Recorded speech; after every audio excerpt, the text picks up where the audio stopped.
Hey, what's up, guys, and welcome to episode 87 of Talk4, the quickfire podcast where we ask four great questions to unique and interesting people. Behind the mic today is your host, Louis Skupien. That's me, and let me introduce our very special guest for today, Miles Daisher, who's going to be answering our questions today. Miles, welcome aboard the Talk4 podcast, man. Just say hi to the fine people listening and just give us a quick rundown of who you are and what you do, and then we're going to shoot some questions.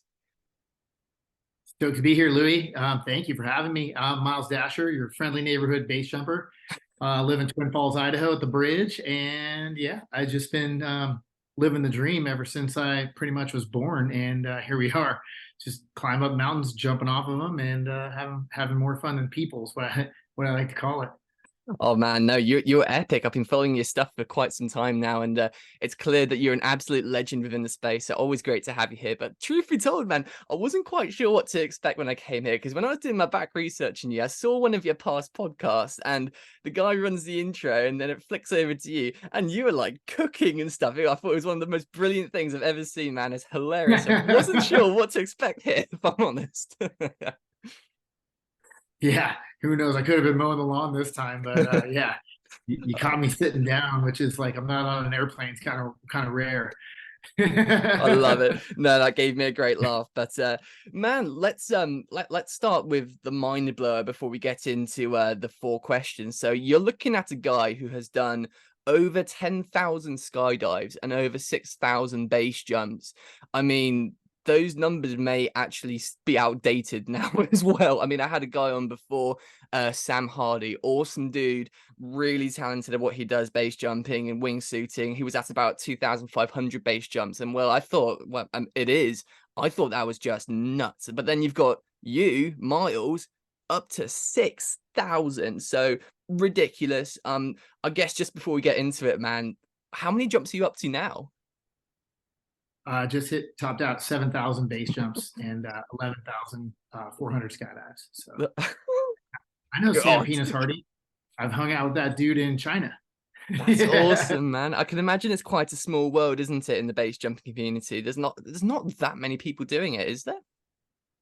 It's grown a lot lately, and there are quite a few people doing it, but it's still pretty small family. Mm. And yeah, we're a little tight group of just rad homies getting out, getting after it. And I haven't met everybody, in the base jumping world, but I've met quite a few. And yeah, I know a lot of people in this fraternity of friends. Yeah. Kidding, man. Well then, I mean, we got four great questions lined up here for you today, mate. So, question one, I just love a little bit of a backstory. So, how did you get into the industry in the first place? Then, when was your first skydive, and how did your career just progress to getting into this level, which is just ridiculous?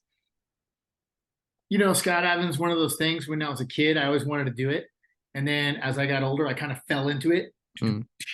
But September 6th, 1995, I headed out to Davis, California, Yolo County Airport.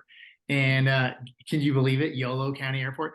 And my roommate, That's Frank, insane. at the time, he was a base jumper, skydiver guy. And he's like, check this video out, check this out. And I'm like, whoa, that's crazy. Hey, skydiving, where do we go do this? And he goes, you got a credit card? And I'm all, sure do. And next thing you know, here we are rallying out to Davis, California. And September 6th, 7th, and 8th were my first 3 days. Graduated AFF. Was told I was a bit of a natural, but I've spent a lot of time diving off diving boards, jumping off roofs of houses for fun. I kind of wanted to be a stuntman. Took judo when I lived in Japan when I was a little kid, and always learned how to fall and tumble and roll and get back up and do it again. And but then there we are in Davis County, Davis Skydance skydiving is what it's called. And I just remember my first jump was getting in the door and looking at Dan, and he's just like, okay. And then checking out Craig O'Brien, he's just like, bah! And I just gave him one of those back. This is awesome. Ready, set, see ya. And everything was sideways for a second. I'm all, wait a minute, it wasn't like this in the video. And next thing you know, I'm doing my arch, look, reach, pull, arch, look, reach, pull, arch, look, reach, pull, heading, altimeter, check in, bend your knees. Okay, check in, blah, blah, right back at you, Craig O'Brien. And oh my God, it was hook, line, and sinker for me on jump one. And I'm like, I open my parachutes, the two instructors just turn into little dots, and just disappear. And then all of a sudden, poof, poof, two little parachutes open up. And I'm like, that was like Wile E. Coyote, man. And next thing you know, I'm flying my parachute down, practice flare, practice flare, practice flare, cruise down and land, stand it up, laughing. And I'm thinking, how do I get a job at this drop zone, man? I'll sweep the floors, start wherever I have to. Let's get it going, because I need to be here and make things happen. And yeah, just started. I got lucky, right place, right time, right people. And a good friend of mine, Shane McConkey, was skydiving the same week and diving Dave Potts. And we just kind of clicked and started jumping together. We formed a team called Team Huckasaurus, because, we were skiers, and Shane would always like explode on some landings. He was doing 80 footers, fat to flat. And like, so he was always sore and coming out of a knee surgery or this or that, being a pro skier.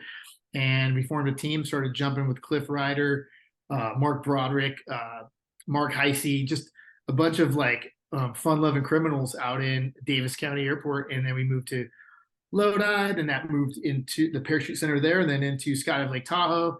And then I got a job being a packer, moved out of my place, lived in a tent for a couple of years, and started doing tandems. And then it just kind of progressed from there into base jumping. And yeah, we just started shooting a lot of base jumping with our cameras to try and figure out how it works. What are we doing?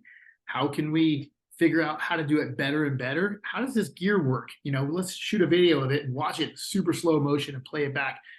And once we started figuring that out, we got really good at shooting videos, and we were asked to make videos for ski movies.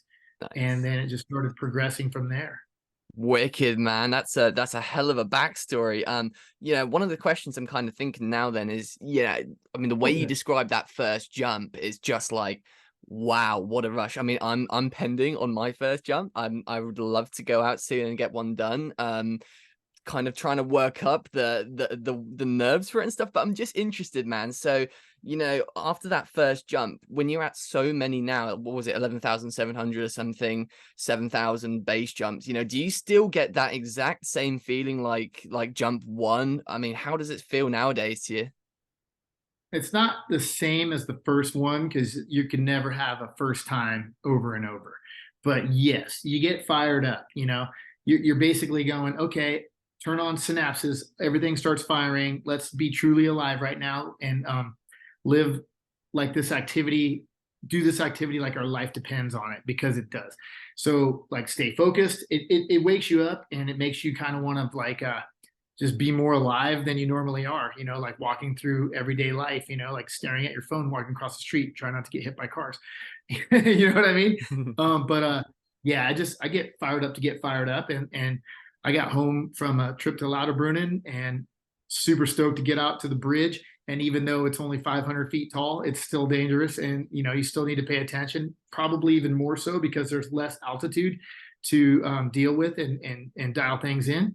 So it's never the same as the first one, but it feels good and it gets you all fired up. And like, yes, things are tingly, juices are flowing, fun things are happening. And yeah, it's not quite the first time, but it gets me fired up. It's what makes you tick, it's like, hey, I'm gonna wake up this morning and let's go base jumping. Come on, and yeah, let's go. Let's stop stopping and get after it. That's what I would say to you is, if you want to go skydiving, go check it out. Go to the drop zone, fill out a waiver, give them your credit card, get on a plane. You'll be so stoked you did it. Hell yeah, man. Absolutely. I mean, I definitely want to do it. I think I have a slight fear of heights or something in there, but I'm working on that at the moment, man. So I would absolutely love to. It just looks like one of those bucket list things you got to get done. But yeah, I feel slightly concerned about the fact that when I actually watch the videos of people like doing it and stuff, I'm already feeling super nervous. So like, okay, tell you what, man, on that note, any advice like for that first jump? Yeah, I mean, it's not really a height thing, because you get in an airplane and you take off and you go over 1,000 feet and the ground is gone. It just starts disappearing. It starts looking like Google Earth. And then you go up to 5,000 feet and you can't even see where you took off from. I think it's over there. And this is the height you open your parachute at on your first jump. And then you go all the way up to 13,000 feet. And it's like you're super zoomed out from Google Earth. You're like, okay, I see a map of kind of where we took off in the area vicinity, even though you're right over the top of it. I think it's somewhere down there. And then you jump out and you free fall for a minute. And it just feels good. Like if you're driving down the road and you open your car window and you stick your hand out and you're doing 80 miles an hour, it just feels pretty awesome, right? On a warm day and not a freezing day. You could do that on a cold day too, but it depends what you're into. But it feels like throwing your whole body into that wind and then bumping up the speed a little bit to 120 miles an hour. It's just a good feeling of laying down on the air. And it's similar to like swimming in the air, if you will. And Wow. it's a really good feeling. I suggest everybody tries it once. And then the most dangerous part about skydiving though is that you're going to totally love it. You're going to want to quit your job and move out to the drop zone and live in a trailer down by the river near the drop zone. But no, it's a super fun thing, and it'll definitely open up your eyes to when you walk outside. You're not just staring at the ground at what you're going to trip over, but you're checking out the skies and like, what's going on up there? How is this atmosphere going to affect us today? And how can I get my butt back in it? Because that's the place to be.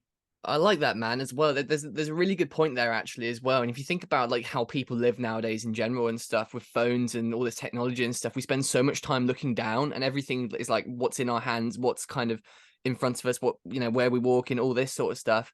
It's so easy to forget to just look up. And you know what, when you look up at, I found this recently, even like a starry night or, just a beautiful sky, man, you can't put a price tag on that stuff. It's just that there's nothing like it. But man, third question then. So kind of going down the advice route a bit more still. So anyone considering going into extreme sports like this and going down that route, any advice for these guys and girls going into it? And what would be like some of the biggest factors to consider before sort of going into this a little bit more than just for a hobby? Yeah, I mean, I get a lot of people, hey, I want to base jump. Okay, cool. What's your background? How did you get to this point in life? And what do you want to do? What are your goals in base jumping? Do you want to just go do a couple of jumps? Do you want to go wingsuit base jumping? Do you want to do aerials? There's so many avenues in the sport to take. But honestly, as far as life goes in general, the biggest thing I would say is to be healthy. And that means taking care of yourself, take care of your diet, take care of yourself, run a little bit, burn some cardio and just be strong and mentally quick is kind of key you got to make quick, fast decisions. You got to make the decision quickly, but you got to make the correct decision. So in skydiving, you have to have the ability to train your brain to react to situations. And then you also have to have the ability for your body to accept those reactions and be able to perform them so that you don't have to like think left arm straight, right arm up. You're just like, think about what I need to do, and it just starts to flow and do it. And I would just say, just be healthy and rock and roll. And yeah, that's a good question. But be in the now. You know what I mean? Like, not like, oh, I wonder what's going to happen tomorrow. Wonder what that was yesterday. I can't even analyze that correctly. What's happening now? Like nothing else matters except for what's going on, because this is what's happening. And if you're in the now and you can shut off all those other components, like my dog whining over there who wants to go outside, but he just wants to come back inside again and outside and inside. But coconut, chill, buddy. Thank you. If you can live in the now, that's a big part of it as well. Is be present. You have to be present to win. So true. Very, very, very true, man. Here's an interesting one for you then. So I think one of the things that people don't kind of consider initially as well is like the outside input from other people. So I'm interested, like from your experience and what you've seen in other people as well, how do you kind of navigate the whole family life thing when you're starting to do these kind of really extreme and dangerous things? Like, how do you sort of navigate kind of having the family and people who love you and stuff on board with it? And how do you sort of, if they're not all for it, how do you kind of say, well, it's my life type of thing? I'm just interested. I mean, that took a lot of planning from way back. And it's basically, I've made this sport my career, starting to do tandems, feed myself, and take care of my girlfriend, and then get married and start the family. And then, I've kind of created this as a means to an end a little bit, if you will. So that it's what I do for an income as well. So it's like, hey guys, I gotta go to work. But everybody knows in my family that I'm not some reckless daredevil. I might play that persona for a video or two here and there, but all things considered, I'm pretty methodical about what we do so that we not only have a good outcome, we have a great outcome where the video rocks. It's not just about surviving the jump, it's about thriving through this skill set to show off what's possible and how to do it. And I love to call it having more fun than people, how to do that and how to fly through the air with the greatest of ease. Wow, man. That's really well put. But just so interested then, so kind of on that subject then, can you just like walk me through kind of the preparation and training routines kind of for this whole sort of thing? So like, how do you ensure your safety in such high risk situations? Just kind of give me a rundown of your preparation for something dangerous like that. Yeah, you've got to have situational awareness. Is a big factor in it. You also need to be a meteorologist. So you need to look at the winds and say, okay, the winds up on the exit point are doing this. What are the winds on the ground doing? What are the winds in the middle doing? There might be a shear layer or something in there. So you need to know what you're getting yourself into. And then if you don't know what you're getting yourself into, take a few steps back and wait and figure it out, because it's always better to be down here wishing you were up there than up there wishing you were down here. Mhm. Meaning if you jump into a situation you're not ready for and then something gets thrown at you and you get pitched all around, and then you're like, oh God, I don't know what I got myself into. I wish I was down there. So there comes the meteorology part. Situational awareness is you need to be aware of all factors around you. Normally we go walk the landing area and go look around and go, okay, this is where we're going to land. All right, this is what the winds are doing. We use different tools like a windsock if you can, and or even like pull a smoke on the ground so it's like, and you can see what the wind is doing. You need to know what your conditions are, and you need to know what your obstacles are, because there are certain things like power lines that will kill you. Water that's flowing really quickly with a parachute on, if you land in a river that's raging, that could be bad. So you need to know your dangers and how to mitigate them and be ready for them. And so, I mean, there's so much into it. Situational awareness, skill set. You got to know your own skill set. Like, is this possible in my wheelhouse to do this? Or am I kidding myself and just going for it? Blind luck, going to use my survival tactics on this jump. You can't rely on your survival tactics forever. They say in skydiving, you start out with 2 jars. One is empty with experience and one is full of luck. And the goal in skydiving is to fill up your experience jar before the luck jar runs out. So you got to be, sometimes you get lucky in life, but you can't rely on that always. You got to let your experience kick in sometimes. And basically you need to study the game so that when things get thrown at you, you're ready for them. Because there's things that can happen that you may not have even realized, but the more questions you ask, the more videos you watch, the more people you hang out with, the more knowledge base you'll get on the sport, the better you're going to do in life. That's just set yourself up for success is kind of the key to this game, because if at first you don't succeed, maybe base jumping is not for you. So you kind of need to just dial it in the first time, every time. Yeah, I mean, there's no risk involved, right? But I mean, you wouldn't dive off of like a cliff or something, would you, without knowing what's underneath the water? Like that's exactly what this is. You need to know exactly what you're getting yourself into, as you said. So very true. So last little question then. I mean, dude, over 11,000 skydives. I can imagine it's going to be quite difficult to pick out a favorite or something. But, just tell us a little story then. So what have been some of your favorite jumps? And maybe just give us a little story of one of your most daring adventures and what it took to make it work. As far as skydiving goes, I think my favorite jumps are RedBull Airforce team jumps. where we get everybody together and we put night pyro on and we go out and get a big round going with people diving around us and with wingsuits going head down, spiraling around us. We just did this camp in Skydive, Arizona, and we're just hanging out in a big like 11-way circular round with all of our Austrian buddies and German and people from Chile and all the RedBull, all the team RedBull team going, and with wingsuiters around the outside, and we break off and make a couple small chunks. And I just love doing team stuff where you have a slot specific job to do and you have to perform at a level where everyone else is all world champions around. And then there's Miles hanging out in the group all, oh, this is sick. I'm totally sticking it. Take my picture. Oh my God. And I love that kind of style. But as far as base jumping goes, I think there's two jumps that really kind of float my boat. Well, one of them is my most technical base jumps ever, was in Petra, Jordan, off the Treasury Wall, which is it's, if you ever seen Indiana Jones, Temple of Doom, it's that city that's carved out in the rocks. That's a real city. It was created 400 BC, and it's in Petra, Jordan.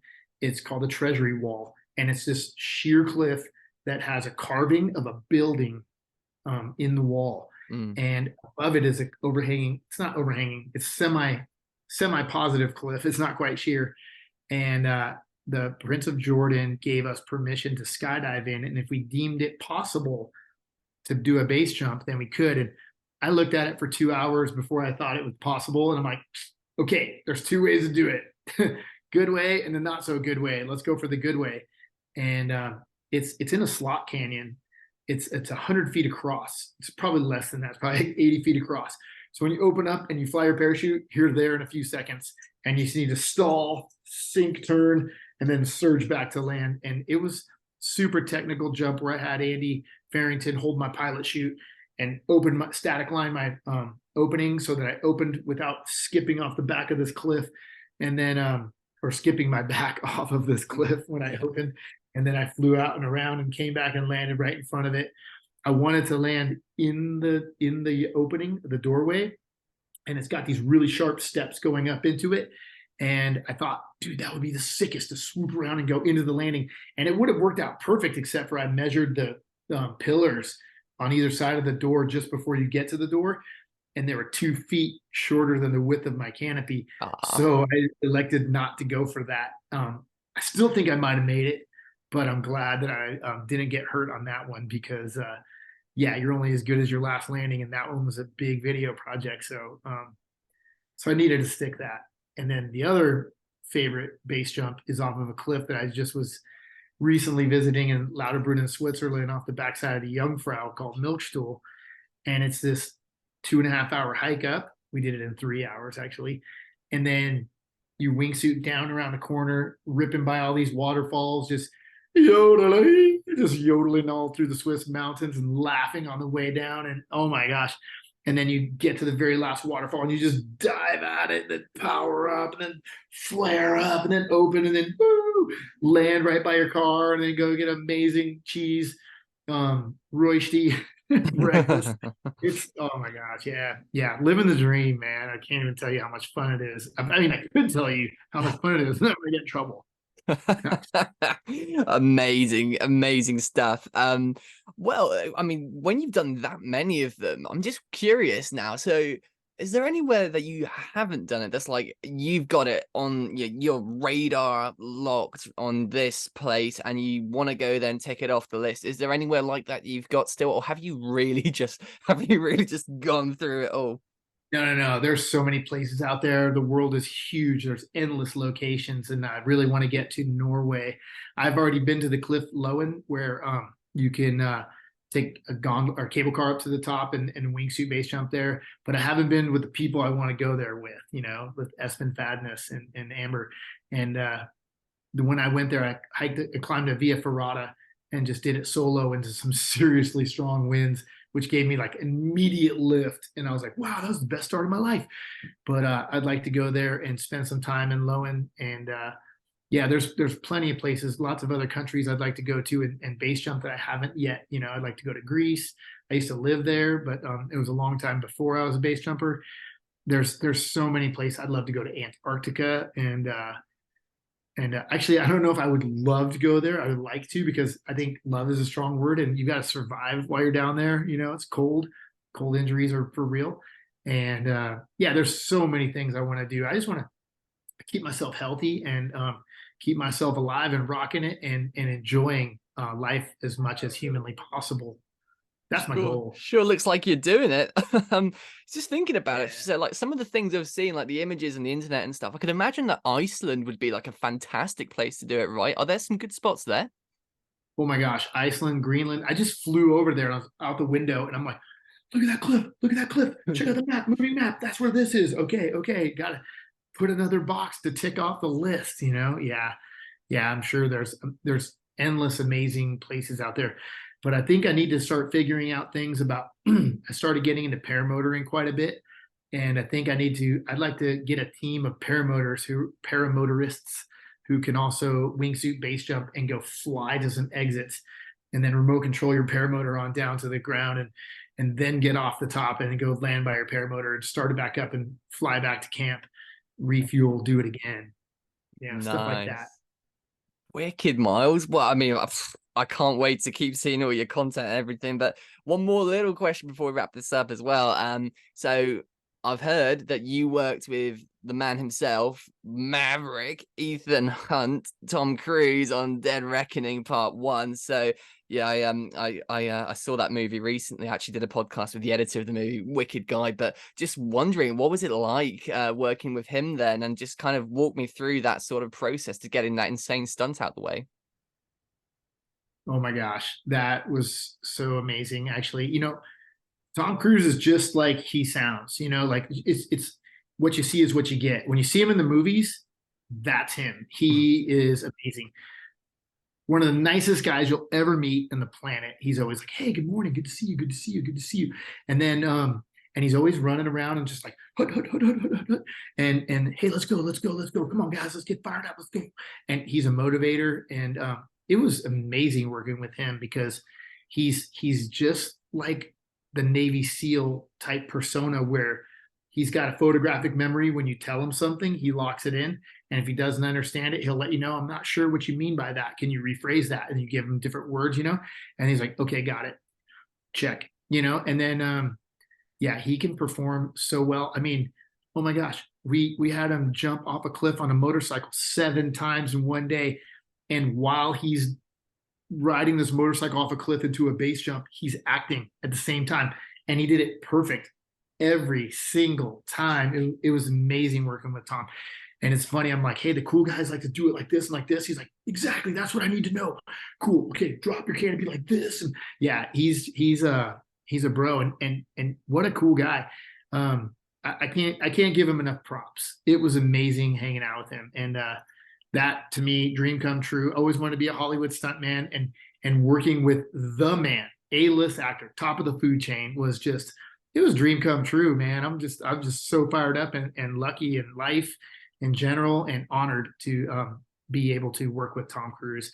And I want to give props to John DeVore, who made it all happen, and Wade Eastwood. And oh my gosh, it was such a good team. Worked together for over a year and made some magic happen in Hollywood. And that was real. There's no CGI going. That was all legit. Like, there were some drone shots, there were some helicopter shots, some ground shots, some onboard cameras going, and which makes it even more dangerous when you put onboard cameras. Like, oh, Yeah. don't snag that camera around your leg and have that motorcycle tow you into the ground. You got to like get clear of that, but also play the camera and make that shot count. That's why we put the camera there. So yeah, it was amazing. I can't even tell you. I'm so stoked and honored to work with him. And what a cool guy. He's played so many characters in life, and I love them all. And it's pretty funny to talk to him about some of them and his favorites. And yeah, oh man, I can't even tell you. I could go on this one for hours and hours, but yeah, what a cool dude. He is one of the most genuine, nicest people you'll meet on the planet, and just happens to be the best actor as well. Rocking. Well, that makes two of you, man. You're two very, very cool dudes. And well, look, Miles, that has been the 4 questions for today, man. So, shameless plug away, dude. So just kind of give us your Instagram where we can find some videos of some unreal stuff. And yeah, just plug away, send my people where you want. Sweet, man. MilesDasher.com. Dasher with an I, Daisher, and miles per hour in front of that. But don't put the per hour part, MilesDasher.com is my website. I got Instagram. I'm usually on that one, updating it quite regularly. RedBull Airforce, that's our team. And we have RedBullAirforce.com. And we put more stuff up on Instagram than our website. And RedBull.com. If you want to check out, we've done a web series called Miles Above. And we did 3 seasons of this, and it's on YouTube. And check out Miles Above. Great stuff. Miles, thank you so much for joining me today for the Talk4 podcast. So glad we could get it done. And finally, it's been an absolute pleasure having you on, man. Thanks for doing this. Yeah, Louis, my pleasure, man. Rock and roll, brother. Happy days to you. Damn right, man. I'm absolutely loving it right now. This podcast is great, and the listeners make it possible. So thank you guys for listening. You guys you rock. Episode 87 that was. And if you'd like to listen to the past episodes, go and have a look at our channel. And if you'd like to listen in for the future ones, we've got some unbelievable stuff coming up. You're not going to believe it. Make sure to hit that subscribe button and spread some love by leaving a like and a comment. Signing off for now. Fights on, and good night.